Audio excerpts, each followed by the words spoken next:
하나님 아버지 감사합니다. 지난 2개월 동안 우리가 이 욥기서의 말씀을 통하여 많은 것도 생각하게 하시고 또 우리의 삶을 돌아보게 하시며 하나님의 은혜를 경험하도록 도와주셔서 감사합니다. 이제 이 욥기의 말씀을 정리하는 시간이 되었으니 저희들의 마음과 생각을 하나님 지켜주시고 집중시켜 주셔서 좋은 결실을 맺는 귀한 마지막 시간이 되게 도와주시기를 예수 그리스도의 이름으로 간절히 기도합니다. 아멘. 대부분 겸손이라는 것을 덕스러운 것으로 우리가 생각합니다만 저를 비롯한 모든 사람들은 이 스스로에 대한 과대망상증을 가지고 사는 것이 분명합니다. 여러분 그 자가 진단을 한번 해보십시오. 혹시 여러분 이 과대망상증을 알면서 살고 계신 거 아닙니까? 자신의 지위라든지 또 재산이라든지 능력이라든지 용모라든지 또 나의 가문이라든지 이런 것들을 과장하고 또 과장한 것을 스스로 믿는 이런 그 증상을 말하는 것인데요. 내가 그 사람들이 나를 인정하는 것보다 나는 훨씬 더 중요하고 훨씬 더 가치가 있는 이런 사람이라 이렇게 생각하면서 우리가 살기를 원한다는 것입니다. 이 나라는 한 개인을 놓고 생각해 봅시다. 이 심한 자존감의 장애를 앓고 있지 않는 이상 자신이 지금 누리고 있는 상황은 자신이 가지고 있는 능력과 가치를 담기에는 턱없이 부족하다 이렇게 느끼는 것입니다. 그래서 마음속에 원망 내지는 이 불평이 쌓여가고 자신보다 더 나은 처지에 있는 이 사람들의 성과를 인정하는 것에 대해서 매우 인색한 이것이 우리 인간의 기본적인 그런 성향이 아닌가 생각하게 되는 것입니다. 자신은 지금보다 훨씬 더 나은 대접과 보상을 받을 그 자격이 충분하기 때문에 누가 나를 인정해 주지 않거나 또 대접해 주지 않을 때 이 참을 수 없는 분노가 치밀어 오는 경우를 우리는 모두 겪어보았을 것입니다. 이 전부 자기망상증에 걸려있기 때문에 그런 것입니다. 근데 좀 더 이걸 확대시켜서요. 나라는 개인보다 이 우리라는 이 전체 사람 전체를 생각해 보았을 때는 아마 그런 현상이 더더욱 분명해지는 것 같습니다. 인간 문명이 지금까지 정말 눈부신 그런 성과를 분명히 이루지 않았습니까? 예전에 상상할 수 없었던 이 생명공학이라든지 천체 물리학이라든지 이런 영역을 우리가 넘나들면서 얼마나 눈부신 이런 성과를 우리가 얻어내었습니까? 우주선을 7개월 이상의 거리에 떨어져 있는 이 화성의 표면에 아주 정확하게 착륙시켜서 여기에서 이 원격 조종 장치로 이 탐사선을 움직여 그곳의 사진을 찍어가지고 이것을 전송 만든 것을 우리가 보았을 때 이 한편으로는 인간이 참 정말 대단하고 놀라운 이런 존재라는 것을 우리가 인정할 수밖에 없을 것입니다. 그러나 동시에 인간이 얼마나 어리석은 존재인지 얼마나 나약한 존재인지 우리가 뛰어난 그런 업적을 가지고 있습니다만 동시에 얼마나 우리가 우리 벌어진 상황에 대해서 손을 쓸 수 없는 이런 그 곤경에 우리 스스로를 발견하는지 우리 경험하지 않습니까? 오늘 아침에 일어나셔서 교회 오시는데 어려움이 없었는지 모르겠어요. 제가 어제 이 장거리로 운전을 하고 갔었는데요. 길거리마다 얼마나 이 물이 범람을 하고 사람들이 거기에 묶여가지고 움직이지를 못하고 허둥대고 이런 그 상황을 우리가 보면서 인간이 참 놀라운 존재이지만 또 반면에 보잘것없는 이런 존재라는 것을 우리가 느끼게 되는 것입니다. 그러나 그럼에도 불구하고 역사가 흘러가면 갈수록 사람들은 점점 이 절대자의 필요성을 축소시키고 하나님과의 그 어떤 관계도 용납해서는 안 된다는 이런 신념을 더욱 강하게 밀어붙이고 있는 이런 시대에 우리가 살고 있는 것입니다. 하나님이라는 분을 인정하는 것이 지적 자살 행위이고 억압의 굴레에 스스로를 내어주는 자기 학대 행위라고 이렇게 생각하는 이런 사람들이 이런 사조가 점점 사회에 팽배하고 있는 것입니다. 그래서 이 그리스도인들을 혐오하거나 또 신앙을 갖는 그 자유 자체를 박탈하려고 하는 이런 시도들이 점점 우리 사회에 노골적으로 진행되고 있지 않습니까? 우리 인간이 자기의 어떤 그 상황과 형편을 잘 분간하지 못하고 우리가 얼마나 하나님 앞에 부족한 사람인지를 우리가 이 시인하지 않으려고 하면서 점점 이 인간의 어떤 그 능력과 또 우월성 이런 것들을 강조하여 극대화시키려는 이런 그 시도들이 계속해서 진행이 되고 있는 것입니다. 어떤 면에서 욥도 그 부류의 한 사람이었던 것 같아요. 물론 고통이 이 하나님의 손에 의해서 욥의 삶에 오기 이전에 그가 정말 하나님을 두려워하고 하나님을 진심으로 섬기는 이런 그 사람이었습니다만, 고통이 이 사람의 삶을 흔들어 놓고 자기가 지금까지 가지고 있던 이 하나님에 대한 이해와 생각, 이런 것들이 전부 뒤집어지는 이런 상황을 보면서 욥이 그동안 얼마나 원통해하고 또 자기가 하나님으로부터 부당한 대우를 받는다는 이런 억울함으로 참을 수 없는 이런 분노를 그가 느꼈습니까? 물론 그런 상황 속에서 욥이 쏟아냈던 이런 모든 말들을 우리가 충분히 이해하고 공감이 되고 그에게 깊은 동정심이 가고, 아마 여러분과 저도 우리 삶 속에 이 욥과 같은 그런 어려움을 겪는 이런 일이 벌어지지 않기를 바랍니다만, 그 정도는 아니더라도 우리 삶 속에 일상적으로 벌어지는 이런 그 어려운 일들, 고통스러운 일들을 보면서 우리가 종종 하나님에 대하여 의문을 갖게 되고 우리 처지와 상황에 대해서 믿음이 흔들리는 이런 경험들을 우리가 종종 해보게 되는 것 아닙니까? 예수님께서도 우리 삶 속에 벌어지는 이런 그 고통과 어려움, 핍박과 또 유혹, 이런 것들로 인해서 믿음이 흔들리는 것에 대해서 이미 경고를 우리에게 하셨었고, 실제로 많은 사람들이 그런 일들 때문에 믿음을 포기하게 되는 그런 지역에 갈게 될 것이라고 우리에게 경고하셨다는 것입니다. 제가 이 자리에서 여기 앉아 계신 여러분들, 또 줌으로 이렇게 보고 계시는 분들을 이렇게 생각해 보면 정말 우리 삶 속에서 어려운 일들을 겪어야 하셨던, 또 지금도 겪고 계시는 이런 분들이 계시는데요. 여러분들이 그런 어려운 상황 속에 계시는데도 불구하고 계속해서 하나님을 의지하고 하나님의 말씀을 들으시려고 하고 거기를 통해서 어떤 위안과 확신과 평안을 얻으려고 하는 이런 모습들이 얼마나 귀하고 놀라운 일인지 모릅니다. 계속 그렇게 하십시오. 그러나 종종 우리 주변에 벌어진 그 어려운 일들 때문에, 내가 당했던 어떤 일들 때문에, 어려움으로, 억울함으로, 고통스러운 일들 때문에 믿음을 포기하게 되거나 하나님을 원망하면서 등을 돌리게 되는 이런 분들 우리가 종종 보게 되지 않습니까?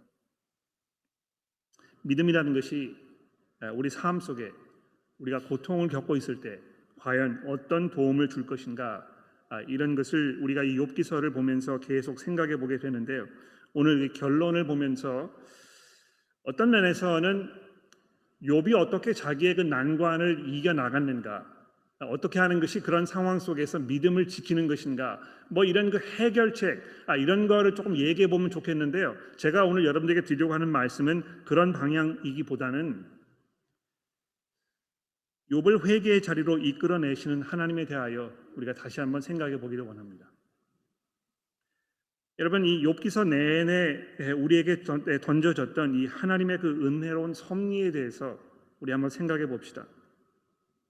하나님께서 욥에게 고통을 허락하셨고, 물론 왜 그렇게 하셨는지 이것을 욥에게 설명하지 아니하셨고, 또 욥이 자기가 왜 이런 부당한 이런 그 대우를 받아야 하는지에 대해서 끝까지 이해하지 못하게 되었습니다만, 이것이 분명히 하나님의 손에 의하여 하나님의 의도하신 바에 의해서 욥에게 주어졌던 하나님의 그 섭리라는 것을 우리가 알고 있습니다. 그런데 이런 그 섭리가 결국은 욥을 어떤 그 여정으로 이끌어 나간 것입니까? 그로하여금 인내하게 하고, 또 그런 과정을 통하여 결국에는 이 하나님을 향한 새로운 깨달음에 이르게 하고, 또 그러한 깨달음을 통하여 하나님 앞에 자기가 회개할 수밖에 없는 존재라는 것에 대한 이 깊은 시인이 있도록 하나님께서 인도하신 것 아닙니까?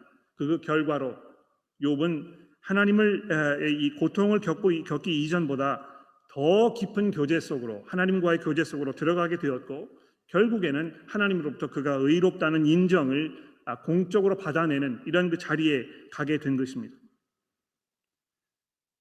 아마 모르겠습니다, 여러분. 그런 경험이 있으신지 모르겠는데요.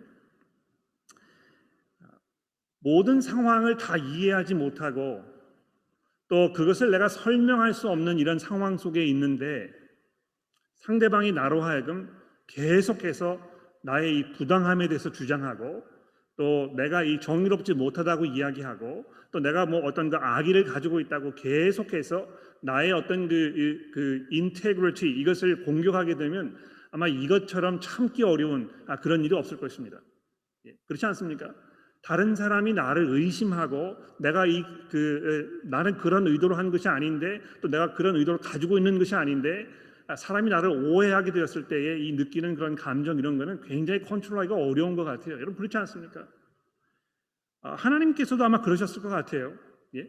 이 아무것도 모르는 한낱 인간에 불과한 욥이 세상이 창조된 때로부터 해서 지금까지 수많은 일들을 하나님께서 이루어내셨는데도 불구하고 자기가 뭘 안다고 하나님 앞에 이런 식으로 이야기를 하는가 이런 생각을 해보면 아마 하나님께서 그저 이 엄지손가락으로 그를 꽉 눌러버리시고 아마 그를 파멸의 자리로 몰아가셨어도 뭐 별반 부당한 일은 아니었을지 모르겠습니다. 여러분 이 욥의 불평과 항의 이런 걸 한번 들어보십시오. 여러분 성경 가지고 계시죠? 기억나시는지 모르겠는데 여러분 9장으로 좀 넘어와 보시겠습니까? 이 욥기서 9장으로 넘어와 보십시오. 여기 보시면 욥이 이렇게 이야기합니다.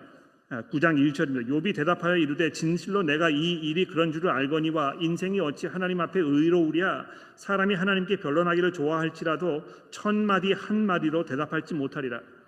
그는 마음이 지혜로우시가 하나님을 말하는 것입니다. 하나님은 마음이 지혜로우시고 힘이 강하시니 그를 거슬러 스스로 완악하게 행하고도 형통할 자가 누구이랴. 그가 진노하심으로 산을 무너뜨리시며 옮기실지라도 산이 깨닫지 못하며 그가 땅을 그 자리에서 움직이시니 그 기둥이 흔들리도다. 그가 해를 명령하여 뜨지 못하게 하시며 별들을 가두시도다. 그가 홀로 하늘을 펴시며 바닷물결을 밟으시며 북두성과 삼성과 묘성과 남방의 밀실을 만드셨으며 측량할 수 없는 큰 일을 셀 수 없는 기이한 일을 행하시느니라. 그가 내 앞으로 지나가시나 내가 보지 못하며 그가 내 앞에서 움직이시나 내가 깨닫지 못하느니라. 하나님이 빼앗으시면 누가 막을 수 있으며 무엇을 하시나이까 하고 누가 물을 수 있으랴. 하나님이 진노를 돌이키지 아니하시나니 라합을 돕는 자들이 그 앞에 굴복하겠거든. 하물며 내가 감히 대답하겠으며 그 앞에서 무슨 말을 택하랴. 가령 내가 의로울지라도 대답하지 못하겠고 나를 심판하실 그에게 간구할 뿐이며 가령 내가 그를 부름으로 그가 내게 대답하셨을지라도 내 음성을 들으셨다고는 내가 믿지 아니하리라. 그가 폭풍으로 나를 치시고 까닭없이 내 상처를 깊게 하시며 나를 숨쉬지 못하게 하시며 괴로움으로 내게 채우시는구나. 힘으로 말하면 그가 강하시고 심판으로 말하면 누가 그를 소환하겠느냐. 가령 내가 의로울지라도 내 입이 나를 정죄하리니 가령 내가 온전할지라도 나를 정죄하시리라. 여러분 이 욥의 이 원통함, 그의 억울함, 이의 그 절망적인 상황, 이의 이 간절한 마음 이런 게 느껴지십니까? 내가 어떻게 하나님을 대적하랴? 하나님이 이렇게 나를 부당하게 대하시고 나를 이렇게 깔아 뭉개시려고 하는데 내가 그 앞에서 무슨 수로 이거를 감당하겠느냐? 이렇게 이야기하지 않았었습니까? 내가 하나님을 찾아도 하나님 나에게 눈길도 주지 않으실 것이고 내가 하나님께 아무리 이 설명을 요구해도 하나님 내게 듣지 않으실 것이다.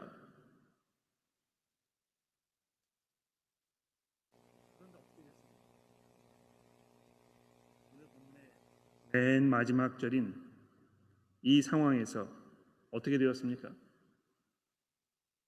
하나님께서 욥을 찾아오지 않으셨습니까?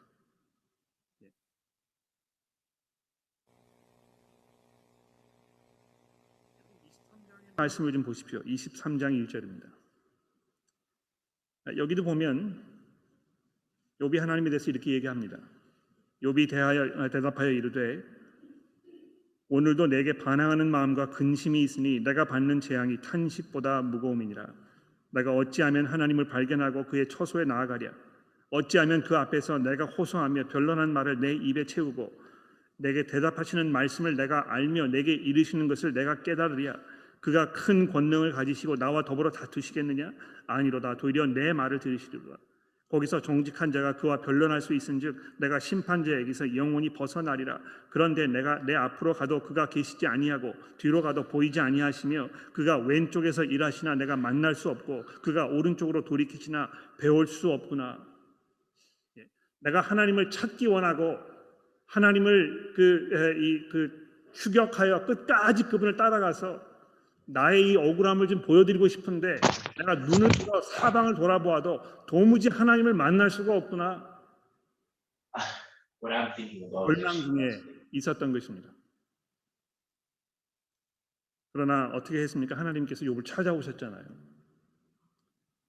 폭풍 중에 나타나셔서 이 온 세상을 통치하시며 다스리시면서 이 우주의 모든 것들의 운행을 다스리고 계시는 그 하나님께서 이 죽으라는 소행성에 살고 있는 이 욥이라는 보잘것없는 그 사람에게 찾아오셔서 그를 설득하시고 그를 대답하시고 그에게 설명하시면서 그로 하여금 이 회개의 자리로 나올 수 있도록 하나님께서 그에게 얼마나 넘치는 은혜로 찾아오시는 것입니까?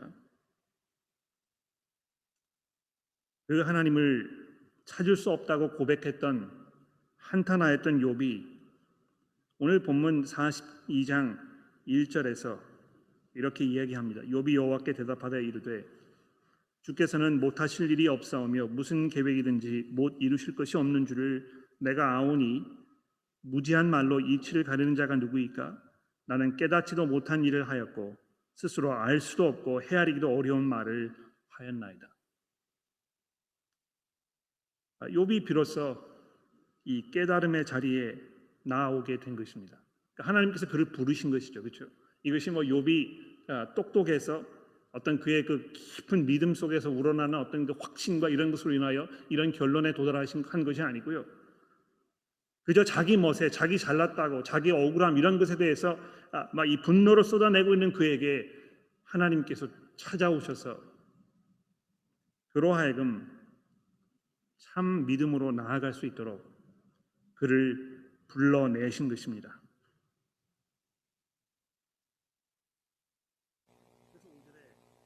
이렇게 고백하지 않습니까? 내가 주께 대하여 귀로 듣기만 하였사오나 이제는 눈으로 주를 배웠나이다. 이게 굉장히 재밌는 것 같아요, 그렇죠? 사실 욥이 하나님을 이렇게 눈으로 보지는 않았습니다, 그렇죠? 아마 이 38장, 39장, 40장, 41장의 이 모든 그 내용들이 하나님께서 이제 말씀으로 욥에게 찾아오셔서 욥의 귀를 열어 놓으신 것인데 아마 이 내가 눈으로 주를 배웠다 이렇게 하는 이 표현 속에는 내가 전에 알지 못했던 더 깊은 사실을 더 분명하게 더 인격적으로 내가 하나님을 알게 되었다는 아마 이런 것을 고백하는 것 같아요, 그렇죠? 그래서 6절에 그러므로 내가 이런 그 경험을 한 후에 내가 내 스스로를 거둬들이고 티끌과 제 가운데에서 회개하나이다.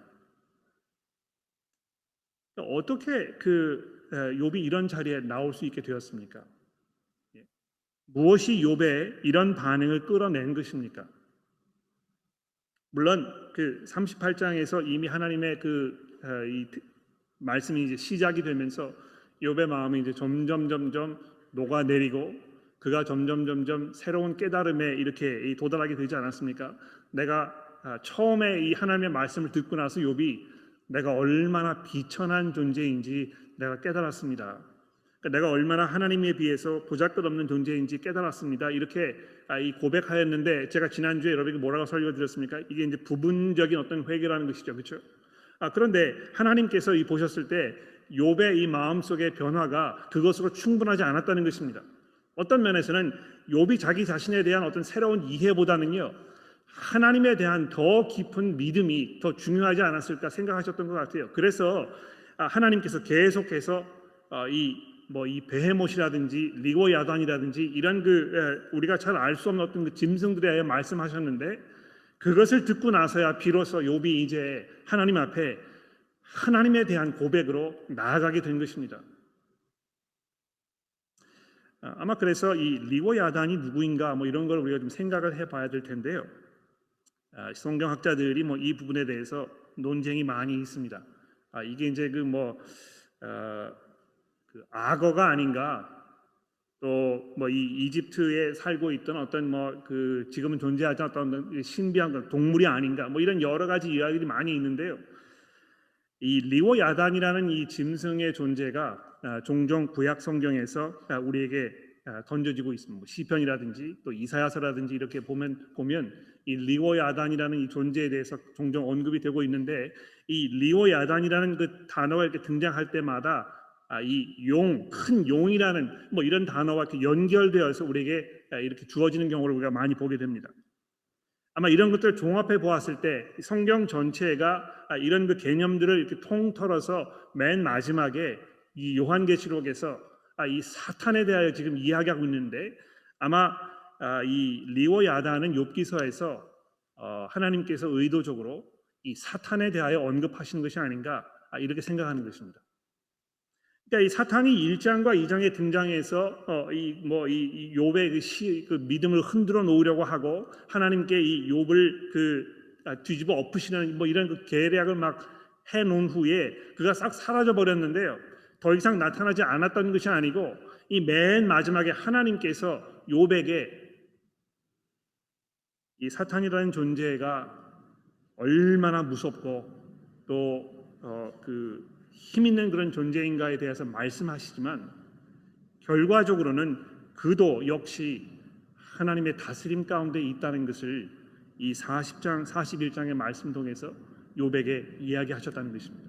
그러니까 욥이 그것을 듣고 나서 이 땅에 벌어지고 있는 이 모든 악한 일들, 내가 지금까지 고민하였던 이 죄악의 문제, 이 악의 문제들 이런 것들에 대한 어떤 하나님을 향한 마음의 편안함과 확신과 또 하나님의 그 주권적인 다스림에 대한 이 믿음이 이제 다시 한번 확인되었다는 것입니다.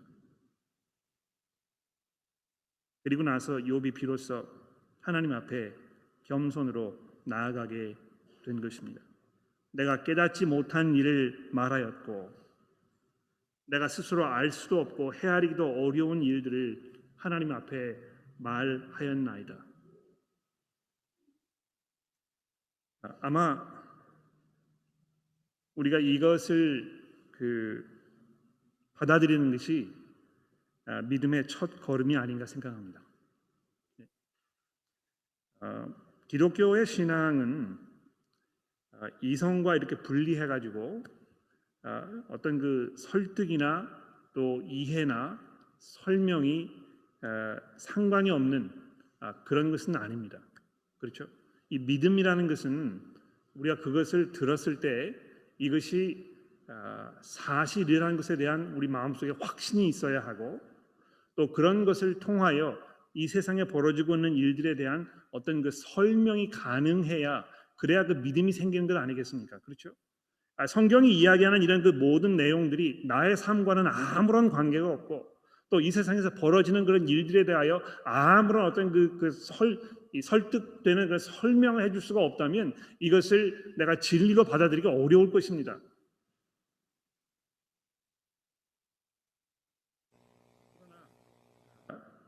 그 이성만으로는 우리가 믿음을 갖기 어렵습니다. 그렇지 않습니까? 내가 그냥 설득이 된다고 해서 그냥 자연히 믿음을 갖게 되느냐 하면 그렇지는 않다는 것입니다. 이 예수님의 부활을 역사적으로 인정하겠다고 이렇게 얘기했던 이런 학자들이 그러나 나는 그렇다고 해서 그게 나와 무슨 상관이 있는지에 대해서 내가 아무런 생각도 없다 이렇게 이야기하시는 분들도 종종 있습니다. 그렇지 않습니까?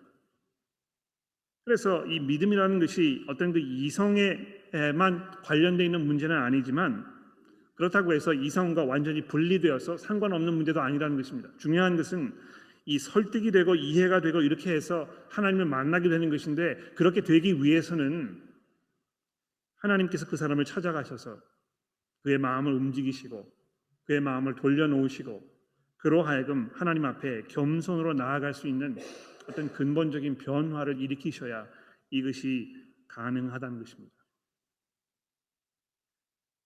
여러분 종종 제가 이제 그런 이야기를 들어요. 믿음이 생기지 않는다고. 내가 교회는 오래 다녔는데 믿어지지가 않는다고.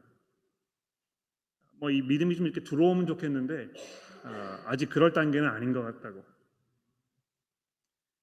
어떤 면에서 여러분들의 그런 고민을 가지고 계신다면 성경의 어떤 부분이 잘 납득이 되지 않으셨는지 어떤 부분에 대하여 의심이 있으신지 또 그래서 그 문제를 좀 이렇게 해결하려는 어떤 그 적극적인 그 자세를 가지셔야 할 것입니다. 그러니까 믿음이 생기지 않는다고 하면서 그냥 뭐 아무것도 하지 아니하고 그저 뭐 믿음이 생기든지 말든지 나는 아무런 생각도 하지 않는다. 그냥 시간이 가는 대로 가면 뭐 그러다 끝나버리면 되지 않겠느냐. 이렇게 생각하신다면 아마 그것은 어떤 면에서 하나님을 향한 믿음을 갖고 싶지 않은 마음이 있으시기 때문에 아마 그것이 그런 식으로 표현되는 것이 아닌가 이렇게 의심을 해볼 수 있습니다. 그런데 여기 욥을 보십시오. 예? 욥이 처음부터 끝까지 하나님을 물고 늘어졌잖아요. 예? 내가 하나님께로부터 답을 좀 들어야 되겠다. 아마 욥의 이러한 생각의 가장 그 기본적인 그 바탕에는요. 내가 하나님과 올바른 관계 속에 있지 아니하면 하나님과의 관계가 회복되어서 하나님께서 나를 자기의 친구로 인정해 주시고 또 내가 하나님과 올바른 관계 속에 있다는 확신 속에 있지 않으면 내가 참을 수 없다. 이것만큼 내 삶 속에서 견디기 어려운 일이 없을 것이다. 이런 그 확신이 있었기 때문에 그랬을 것입니다. 그렇지 않습니까?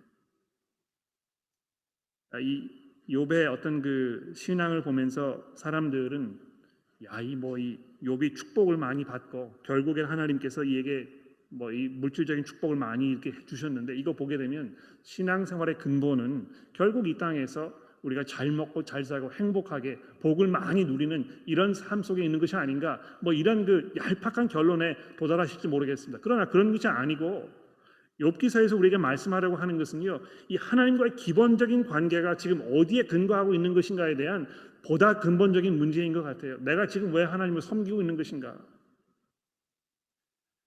내가 말할 수 없는 참을 수 없는 그런 고통과 고난 속에 있다고 하더라도 또 그러한 고난과 고통 속에서 내가 납득될 만한 설명을 얻을 수 없다고 하더라도 내가 결국에는 하나님을 의지하고 하나님께 돌아설 것인가?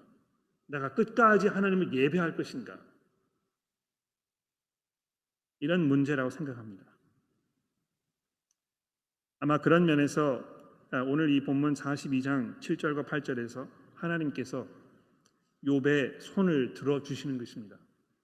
욥의 그러한 생각, 그의 그러한 마음, 그의 그러한 어떤 그 접근 방법, 또 그것으로 인해서 그가 쏟아냈던 이런 모든 말들, 물론 그 말들 속에는 옳지 않고 어리석고 이런 말들이 포함되어 있었지만 이것이 그 전체적인 배경에 놓고 보았을 때 하나님을 향한 그의 간절함과 하나님께로부터 의롭다는 인정을 받기 원하는 그의 그 열정으로부터 나왔던 이런 고백이라는 것을 하나님께서 알고 계셨고 그래서 그의 손을 하나님께서 들어주셨다는 것입니다.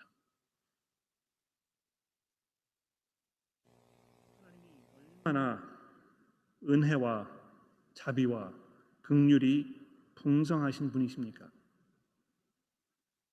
욥을 끝까지 인내하시고 욥의 그런 그 무례함, 그의 무지함, 그의 어떤 그 어리석은 모습들 이런 것들을 끝까지 인내하시면서 결국에는 그로 하여금 회개와 회복의 자리로 이끄시는 그 하나님의 은혜를 우리가 이 욥기서 마지막 장에서 보게 되는 것입니다. 42장 맨 마지막 부분에 이제 우리가 보게 되는데요. 여기 보시면 하나님께서 욥에게 갑절의 소유를 허락하시는 이런 장면을 이제 우리가 보게 됩니다. 번영 신학을 이렇게 주장하시는 분들, 우리가 하나님을 잘 믿으면 우리의 신앙을 끝까지 지키면 하나님께서 거기에 대해서 분명한 보상을 주실 것이다. 이제 이렇게 이야기해서 여러분 뭐 그 어려워도 잘 참고 인내하셔서 여러분 그 남은 생애에 풍성한 그런 그 물질적 축복과 이 육체의 건강함과 이런 걸 누리시면서 살게 되기를 바랍니다. 또 그렇게 하실 수 있습니다. 이제 이렇게 우리의 귀를 솔깃하게 하는 이런 이야기를 우리가 종종 많이 하게 됩니다. 그러니까 이 신앙생활을 하는 데 있어서의 어떤 그 확실한 동기를 부여해 주는 거죠. 그렇죠? 내가 신앙생활을 하는 것은 결국에는 하나님으로부터 무엇인가 보상을 받아야 될 거라는, 보상을 받을 수 있을 것이라는, 그래서 내 삶이 좀 더 풍요해지고 풍성해지고 내가 더 행복한 삶을 살 수 있을 거라는 어떤 이 기대감, 이것이 이제 신앙의 어떤 그 원동력이 자꾸 되는 것입니다. 그래서 기도할 때도 계속 그걸 위해서 기도하고, 또 뭐 주변에 잘 되는 사람들 보면 야, 이 사람 좀 하나님께서 복을 많이 받았다, 신앙생활을 잘 했나 보다, 이렇게 생각하게 되고. 근데 욥이 이렇게 생각했잖아요. 이 세상에는 악인도 잘 되고, 이 잘 되는 것이 그저 신앙생활을 잘해서 하나님께서 복을 주시는 것이 아니고, 악으로 살면서 악으로 이 대가를 얻어가지고 사는 사람들이 얼마나 많은가, 이런 세상의 부당함과 이 부조리함과 이 이성으로는 설명할 수 없는 이런 이 세상의 복잡함에 대해서 한탄하고, 도대체 하나님께서 왜 이런 식으로 세상을 지금 이끌어가고 계신 것인가, 이런 그 생각을 하잖아요. 번영신학이 가지고 있는 이 생각이 얼마나 얄팍하고 아무런 해결책도 주지 못하는 이런 어리석은 생각입니까? 근데 우리가 여기서 한 가지 주목해야 될 것은요, 이 욥기서 마지막 장에 하나님께서 욥에게 회복시켜 주셨던 어떤 그 물질적인 축복을 보면 딱 2배로 이렇게 되어 있습니다. 그렇죠? 뭐 소가 처음에는 700마리였는데 1,400마리로 되었다. 그러니까 계산해 보시면 다 이 곱으로 이렇게 된 걸 우리가 볼 수 있습니다. 그러니까 이것은 아마 그 자체로 보았을 때도 이것이 어떤 하나님의 이 보상에 대해 이야기하는 것이기보다는 욥에 대한 하나님의 흘러 넘치는 하나님의 어떤 undeserved favor, 이런 걸 말하는 게 분명해요. 욥이 그저 뭐 이 인내를 잘하고 그래서 하나님께서 그것을 가상하게 여기셔서 그에게 이 보상을 이렇게 해주셨다면 그냥 원상복귀를 해놓았으면 될 것입니다. 그렇죠?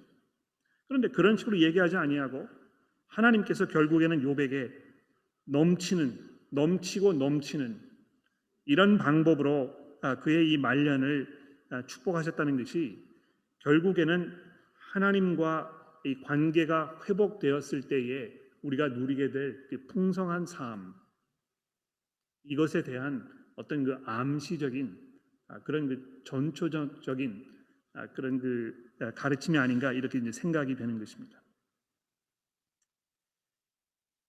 아마 이 욥기서의 이런 그 마지막 부분을 보면서 이 히브리서에 있는 말씀을 우리가 언급하지 않을 수 없을 것 같아요. 제가 주보에는 적어드리지 않았습니다만 여러분 그 성경 가지고 계시니까 히브리서 5장의 말씀을 잠깐 살펴봐 주시겠습니까? 히브리서 5장 7절입니다. 여기 보시게 되면 예수께서 이 땅에 계실 때에 어떻게 하셨는지, 그분이 어떤 삶을 살았는지, 이런 걸 이제 우리가 설명하고 있는데, 히브리서 5장 7절의 말씀입니다.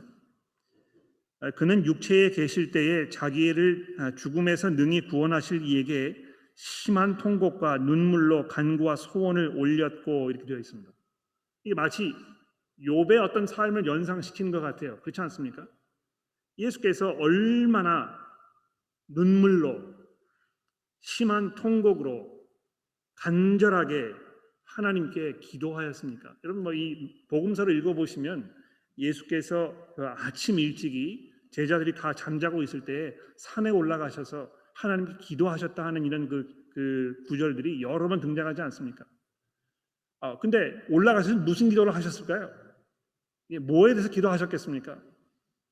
장차 자기가 겪어야 할 그 고난과 그것을 통해서 하나님께서 이루시려는 하나님의 그 원대한 구원의 계획에 대한 자기의 그 깊은 어떤 그 고민과 이 하나님의 그 심판에 대한 그 두려움과 이런 것으로 하나님께 매어 달리지 않으셨겠습니까? 결국은 예수 그리스도의 그러한 모든 기도가 마지막 잡히시기 전날 밤에 그 겟세마네 동산에서 우리에게 설명되잖아요. 하나님이여, 가능만 하다면 이 잔이 내게서 지나가게 하옵소서. 하나님의 그 진노를 내가 홀로 감당하는 것이 얼마나 두려운 것인지 내가 너무 잘 알기 때문에 하나님이 가능만 하다면 이 방법 말고 다른 방법으로 하나님의 뜻을 이루어 주옵소서.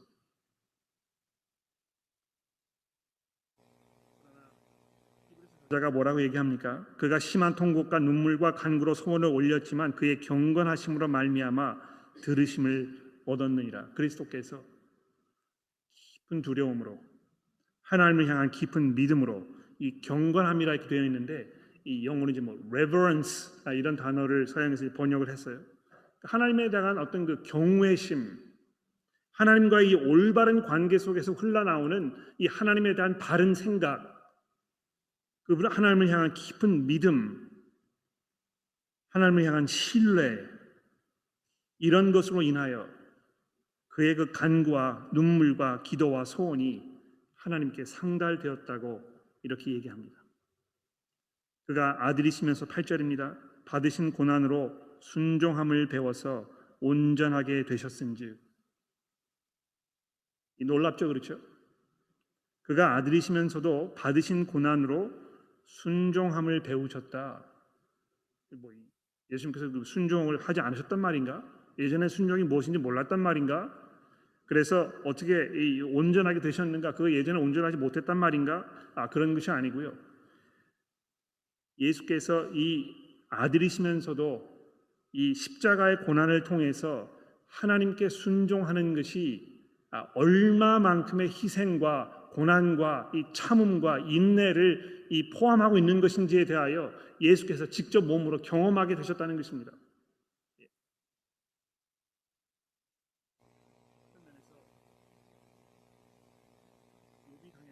고난과 고통은 나중에 우리를 대신하여 고난과 고통을 받으시면서 순종함으로 하나님 앞에 믿음으로 끝까지 인내하셨던 예수 그리스도의 그 모습의 전형이라고 이야기할 수 있을 것 같습니다. 그런데 그렇게 한 후에 어떻게 되었습니까? 온전하게 되셨은즉 자기에게 순종하는 모든 자에게 영원한 구원의 근원이 되셨느니라. 그러니까 결국은 예수께서 이런 고난과 고통과 어려움을 인내로 믿음으로 하나님을 경외하는 마음으로 참아가시면서 결국에 그것을 통하여 무엇을 이루셨다고요? 영원한 구원의 근원이 되셨다는 것입니다. 성경의 다른 부분에서는요, 하나님께서 그를 높이 올리셔서 모든 이름 위에 뛰어나게 하셨다고 이렇게 얘기합니다. 결론을 지어볼까요? 신약 성경에 욥이 한번 등장하는데요. 야고보서 5장에 이 욥의 사건이 등장합니다.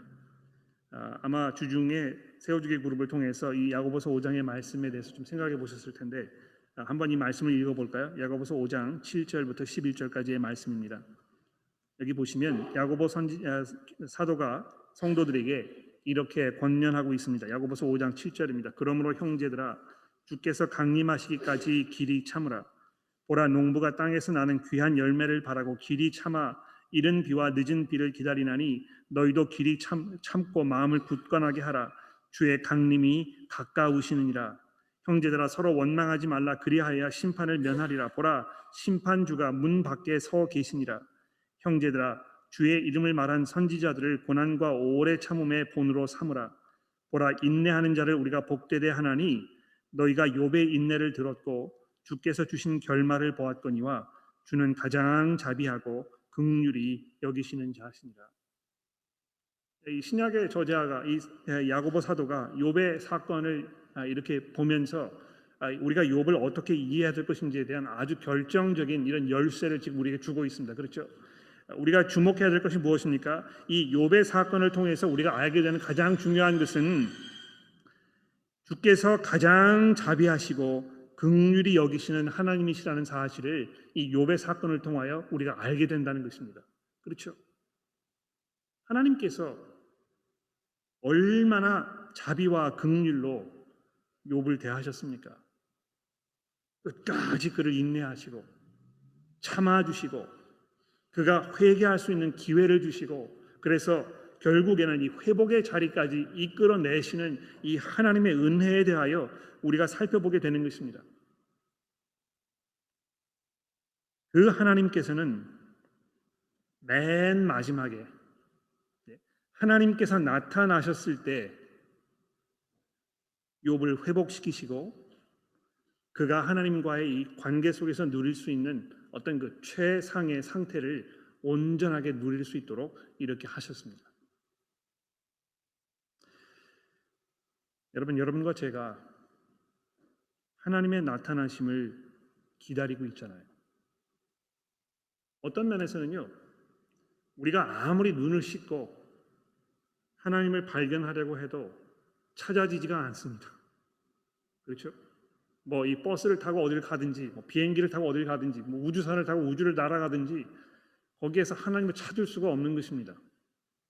그러니까 인간이 자기의 능력으로 세상을 돌아보아도 세상을 이해하기는커녕요, 하나님의 그 오묘한 섭리와 이치에 대해서 다 소화할 수가 없다는 것입니다.